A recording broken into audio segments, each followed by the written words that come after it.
అంతా వచ్చింది కదా. నిలబడి నిలబడి బాబు. కాళ్ళు వాసినాయి కదా, పాదాలు వాసినాయి కదా, ఈ పాదం వాసినాయి కదా, రెండు పాదాలు వాసినాయి కదా, ఇక్కడ పాదాలు బాగా వాసినాయి, కాళ్ళు మొత్తం వాసినాయి, అంతా మొత్తం పైపుల్లా ఉన్నాయి. కడుపు వాసింది కొంచెం వాసింది, కొంచెం కడుపు వాసింది, నీళ్ళు ఉన్నట్లు కళ్ళు కూడా వాసింది. ఈ కళ్ళు ఉన్నాయి కదా, అన్ని కళ్ళు వాసినాయి. కొద్దిగా ఆగిపడుతున్నావు కదా, కొద్దిగా ఆయాసంగా ఉంది కదా, అన్ని బైక్ లేవు. తీసే మళ్ళీ నిదానం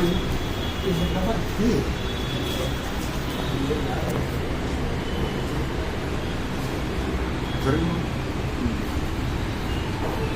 అక్కడ కూర్చున్నాడు ఆయాసం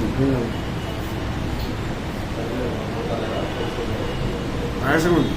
బీపీ ఎక్కువ ఉంది బాబు, 160 100 ఉంది. అది పెద్దలు ముసలి కూడా ఉంది. దీనికి ఉండాల్సిన బరువు బీపీ వచ్చేసి దగ్గర 110 80 ఉండాలి. 40 50 ఎక్కువ ఉంది. కిందది ఒక 20 30 ఎక్కువ ఉంది. డెఫినెట్గా కిడ్నీ జబ్బే.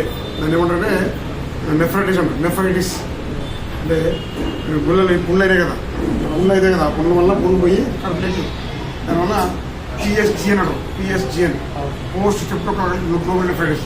మొత్తం కాల్పకం వస్తుంది. టీపీ తగ్గితే కిడ్నీ లోపల రోగం బాగా అయితే ఇప్పుడు టీపీ తగ్గి లోపల చెప్తాయి. ఒక నెల పడుతుంది.